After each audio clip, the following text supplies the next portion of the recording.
About less than 2 centuries ago, Lord Palmerston formulated British policy.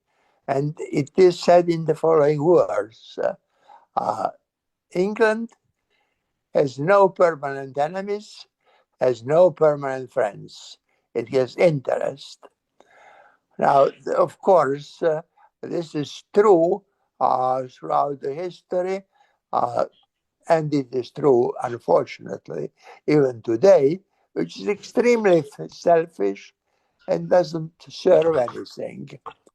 Now, looking at these words, these positions from our century, we have to say, to survive in this world, we must learn to think in a new way. As never before, the future of each of us depends on the good of all. This is the statement of Nobel laureates in Oslo in the year 2001. It was said earlier by the second president of the World Academy, Hugo Boyko. Humanity has become an indivisible unit. Therefore, our interest of each country, of each of us, is a common interest of all of us. The present world, of course, is the best world of ever. We have a longer life expectancy. We have better quality of life. Technology based on a contemporary science has made tremendous progress. And we are now actually at the brink of development of artificial intelligence. We have and are witnessing enormous progress in synthetic biology. How did we accomplish that? By two things. One is the research and development, and the other is the golden rule.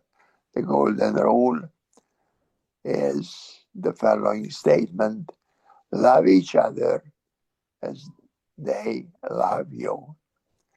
Now, the pillar of research and development and of golden rule is, of course, human being. And do we actually take care of human beings as we should?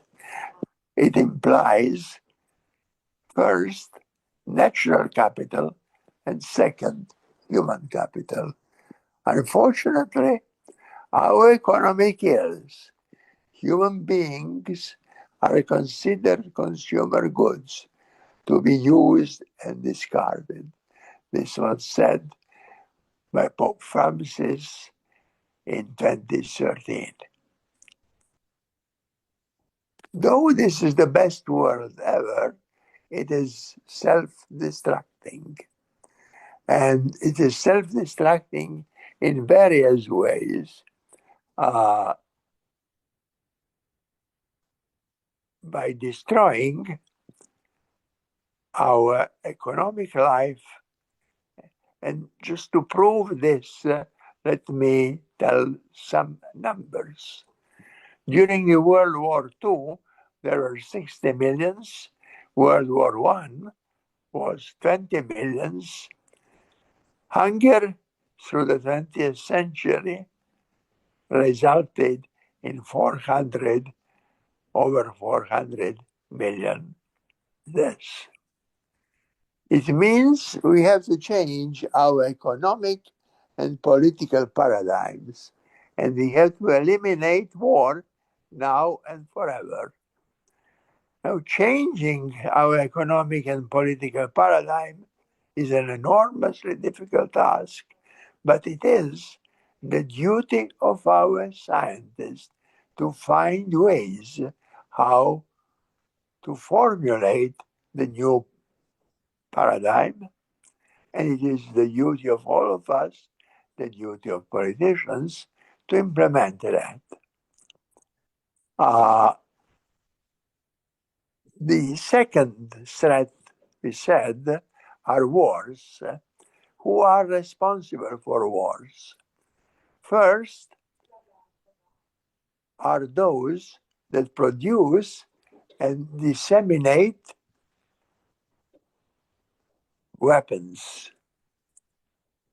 President Eisenhower, at the end of his career, at the end of his presidency, spoke of military industrial complex, MIC.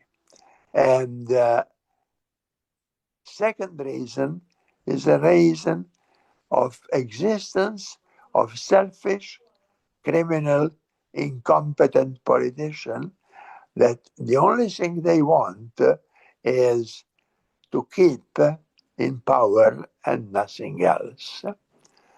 All wars, actually, after almost the Second World War, are actually not having victors, as General Colin Powell said in 2009.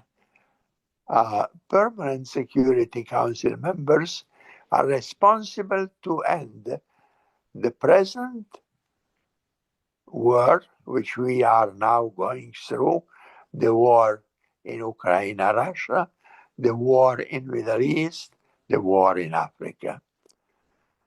All of this again are attack on human, and humans are, as we said, the pillar of